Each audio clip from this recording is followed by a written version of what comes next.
بسم اللہ الرحمن الرحیم۔ السلام علیکم۔ کہانی میں ٹوسٹ آ گیا اور کہانی بڑی سنسنی خیز مرحلے میں داخل ہو چکی۔ سپریم کورٹ نے جو عمران خان کا علاج کروانے کا حکم دیا پرائیویٹ ہاسپٹل میں، اور سپریم کورٹ نے ان کی فیملی سے ملاقات کا حکم دیا، تو اب پہلے تو ریاست نے اس فیصلے کو ناکام کرنے کی کوشش کی۔ جب وہ نہیں ہو سکا، جو کہ فیصلہ تھا، عمل درآمد کرنا ہی کرنا ہے، آدھے پہ کر دیا، آدھے پہ نہیں کیا۔ پھر ریاست نے سپریم کورٹ کے اس فیصلے کو پٹخ کے دیوار پر مارنے کا فیصلہ کیا کہ ہم ان کو ایسا ذلیل کریں گے، ہم ان کو ایسے بھنور میں الجھا دیں گے، ایسے گھن چکر میں الجھا دیں گے کہ یہ اپنا سر پکڑ کے بیٹھ جائیں گے ججز سے۔ اچانک اڈیالہ جیل سے 3 قیدی درخواست دیتے ہیں ہائی کورٹ میں، اسلام آباد ہائی کورٹ میں، کہ جی ہم بھی قیدی ہیں، ہم بھی بیمار ہیں، اور ہمارا علاج بھی پرائیویٹ ہاسپٹل میں کروایا جائے۔ اب یہ کیا کر رہے ہیں؟ ٹیز کر رہے ہیں سپریم کورٹ کو، زچ کرنے جا رہے ہیں۔ یعنی اتنے کیسز کھڑے کر دو کہ عدالتیں کس کس کو حکم دے گی کہ اپنا علاج جا کے کرواؤ پرائیویٹ ہاسپٹل میں؟ نہیں ہو سکتا نا، مطلب کیسے اس کو کیسے ممکن بنایا جائے گا؟ یہ شرارت آپ دیکھیں ان کی۔ اور وہ جو قیدی ہیں وہ عمران خان کے سپریم کورٹ کے فیصلے کا سہارا لیتے ہیں اپنی درخواست میں، کہ چونکہ سپریم کورٹ نے ایک قیدی عمران احمد خان نیازی کے بارے میں کہا کہ وہ جا کے اپنا علاج کروا سکتا ہے پرائیویٹ ہاسپٹل سے، اور وہ بیرون ملک فون پہ بات کر سکتا ہے اپنے بیٹوں سے، لہٰذا ہمیں بھی حق دیا جائے۔ یہ درخواست چلی جاتی ہے ہائی کورٹ میں، اسلام آباد ہائی کورٹ میں۔ ہائی کورٹ کے جج ہیں جسٹس محمد آصف، جو کہ یہ 26ویں 27ویں ترمیم کی جو اسلام آباد ہائی کورٹ ہے اس کے جج ہیں، اس میں لائے گئے۔ یہ جو آصف صاحب ہیں، ان کے پاس کیس لگتا ہے۔ اب دیکھیے گا دلچسپ کام ہوا کیا ہے۔ آپ یار پتہ نہیں آپ کس دنیا میں بیٹھے ہوئے ہیں۔ میں آپ کو 1000 بار یہ بات کر چکا ہوں، یہ ریاست بہت ضدی ہے، یہ بہت ضدی ہے، یہ نہیں پیچھے ہٹے گی۔ اس نے ٹھان لیا، جو طے کر لیا، یہ نہیں اس سے پیچھے ہٹیں گے، کچھ ہو جائے، روز دھماکہ، روز گڑبڑ، روز پھڈے بلوے، سکون نہیں لینے دیں گے۔ یہ 1.5 گھنٹے آج سماعت ہوئی ہے، 1.5 گھنٹے دلائل دیے گئے ہیں دونوں فریق جو ہے ان کی طرف سے، اور آج ہی جسٹس آصف نے فیصلہ محفوظ کر لیا ہے۔ 23 اگست کو یہ کیس فائل ہوتا ہے۔ اب سنیے گا، دیکھیے گا یہ ریاست کرتی کیسے کام۔ 23 اگست کو یہ کیس فائل ہوتا ہے، 24 اگست کو نوٹس ہوتا ہے، عدالت نوٹس کرتی ہے کہ جناب یہ اس میں جو پارٹیز ہیں ان کو نوٹس ہوتا ہے، اور 26 اگست کو کیس مکمل ہو جاتا ہے۔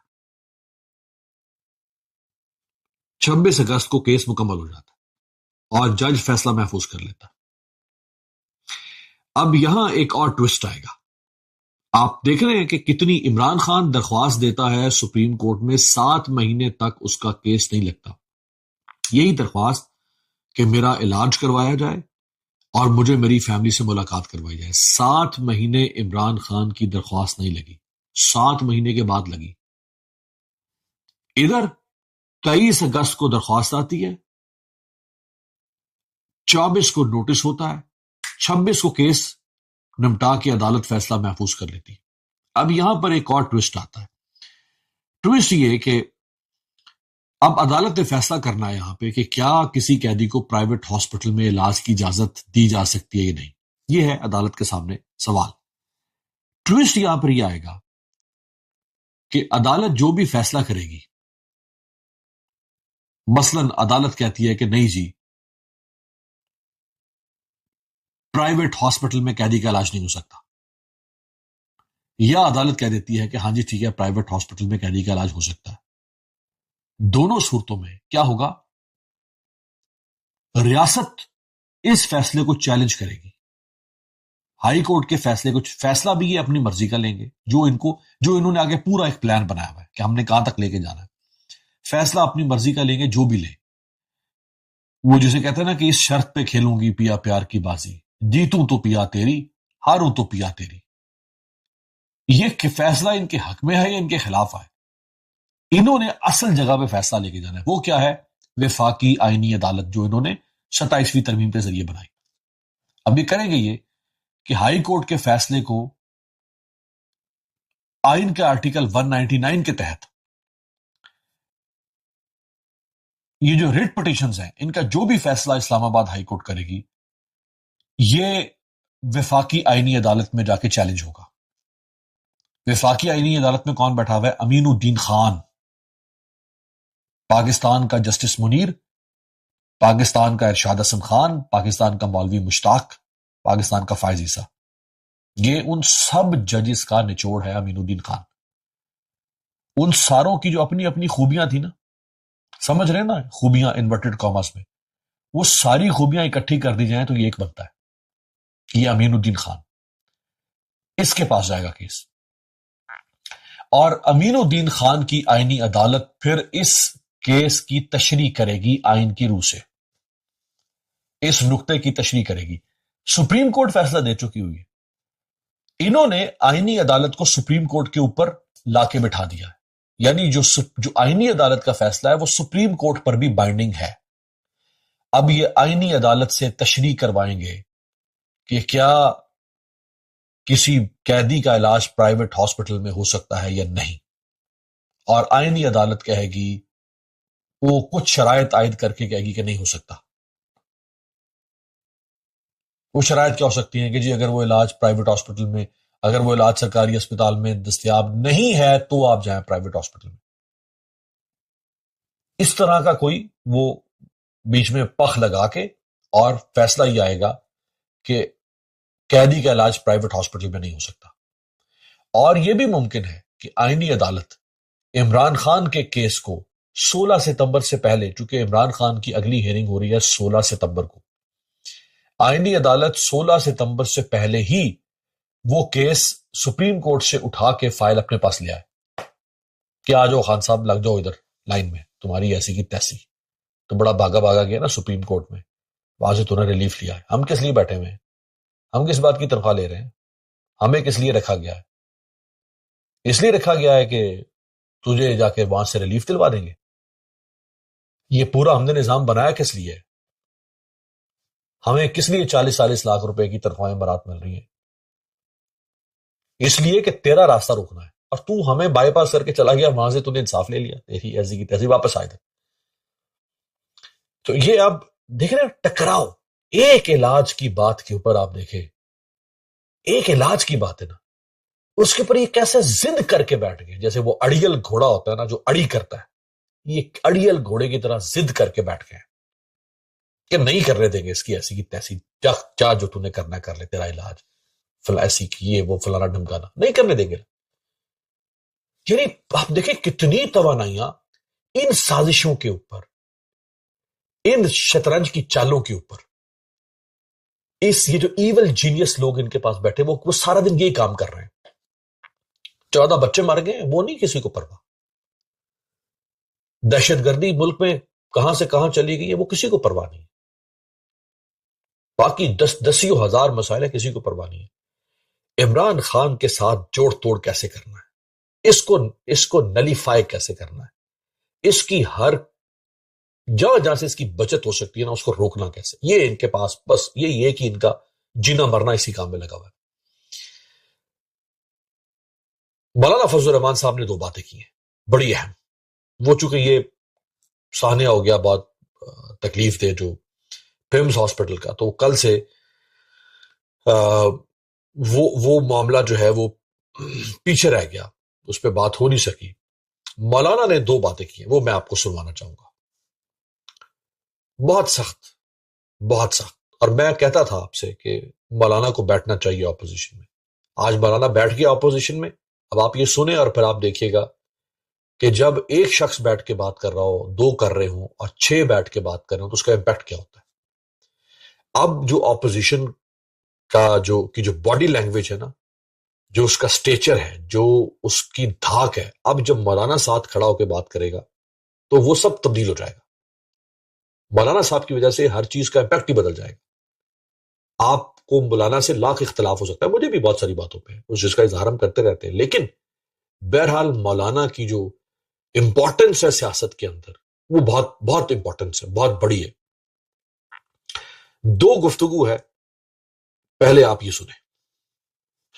وہ جو کسی زمانے سے بات چلی آ رہی ہے کہ ملک کے سیاسی نظام میں فوج کا کردار ہونا چاہیے اور اس کو قانون کے حوالے سے اس کو آپ کردار دیں، یہ تو ترکی بنانا چاہتے تھے، ہم ترک کی حکومت بنانا چاہتے تھے کہ اس میں فوج کا کردار ہونا چاہیے. آج اس قانون کے تحت ان کو یہ کردار دے دیا گیا ہے. اور میں درخواست کروں گا بیضافر صاحب سے بھی، علی ظفر صاحب سے بھی، کامران صاحب سے بھی، یہ بیٹھیں آپس میں اور آپ ان چیزوں کو ڈسکس کریں، کہاں کہاں پر کیا کچھ ہوا ہے اس کے اندر. وہ جو فیڈرل گورنمنٹ کے اختیارات تھے، فوج کے ادارے کے اختیارات کے حوالے سے جو ایگزیکٹو اختیارات تھے، جس میں بری فوج ہو، فضائی فوج ہو، بحری فوج ہو، اس کی قیادت میں رد و بدل کرنا، چھٹی دینا نہ دینا، ترقی دینا نہ دینا، کسی کی ملازمت میں، یہ سارے اختیارات جو فیڈرل گورنمنٹ کے پاس تھے وہ آپ نے آج چیف آف ڈیفنس فورسز کو حوالے کر دیے ہیں. اور ان کو اگر آپ نے ایڈوائزر بھی بنا دیا ہے، ڈیفنس ایڈوائزر، تو اب وہ کیبنٹ میں بیٹھے گا. اب فیلڈ مارشل بھی ہو، آرمی چیف بھی ہو، اور وہ چیف آف ڈیفنس فورسز بھی ہو، اور وہ کیبنٹ میں بیٹھا ہو. آپ بتائیں فیصلے کون کرے گا؟ شہباز شریف صاحب کرے گا؟ اس کی کابینہ کرے گی؟ یہ مولانا نے جو جوائنٹ اجلاس ہوا ہے مشترکہ پارلیمنٹ میں اپوزیشن کا، یہ اس میں خطاب کیا ہے جو مولانا نے. یہ جو چیف آف ڈیفنس فورسز کو انہوں نے نئے اختیارات دیے ہیں ہبڑ دبڑ میں، 24 گھنٹے نہیں 12 گھنٹے کے اندر اندر، یہ ان اختیارات پہ مولانا نے سوال اٹھایا. یہ بات اس سانے کی وجہ سے دب گئی ہے. یہ بہت بہت تہلکہ خیز بات ہے جو مولانا نے کی ہے، بہت تہلکہ خیز. اسی طرح مولانا نے اپنی پارٹی کے ساتھ خطاب کرتے ہوئے، اپنی پارٹی کو ایڈریس کرتے ہوئے ایک بات کہی ہے، وہ بھی سنیں.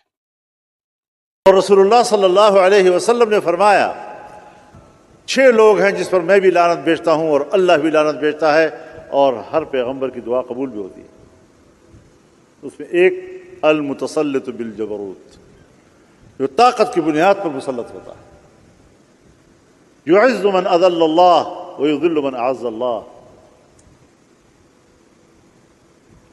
جن کو لوگوں نے اللہ نے عزت دی ہے ان کو رسوا کرتے ہیں، اور جو گھٹیا قسم کے لوگ ہوتے ہیں ان کو اوپر لاتے ہیں. ریاست ماں ہے، ماں وہ تو اولاد کو اکٹھا کرتی ہے.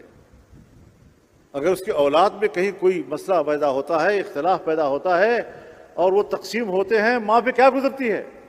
ہمیں اللہ نے ایسی ماں عطا کی ہے جو قوم کی تقسیم و انتشار کی پالیسیاں بناتی ہے. لڑاؤ اور حکومت کرو، لڑاؤ اور حکومت کرو. تو لڑاؤ اور حکومت کرو، اور قوم کو تقسیم کرنا، سیاسی جماعتوں کو تقسیم کرنا، مذہبی جماعتوں کو تقسیم کرنا، مدارس کی تنظیموں کو تقسیم کرنا، لڑانا ہر جگہ لوگوں کو ایک دوسرے کے ساتھ، اور تم اس کو مارو اور تم اس کو مارو، اور اس کو اس کے ذریعے نیچے کرو، اس کو اس کے ذریعے نیچے کرو. یہ حکمت عملی بنانا، اگر یہ ماں ہے تو ایسی ماں پہ لانا. یہ دیکھیں، یہ جو الفاظ مولانا کے ہیں، یہ الفاظ محمود خان اچکزئی نہیں بول سکے، یہ الفاظ بیرسٹر گوہر نہیں بول سکے، یہ الفاظ راجہ ناصر عباس نہیں بول سکے، یہ الفاظ مولانا نہیں بول سکتا ہے. اب پتہ لگا کہ مولانا ان کے ساتھ کھڑے ہو کر اب کیا امپیکٹ پیدا کرے گا. خدا حافظ.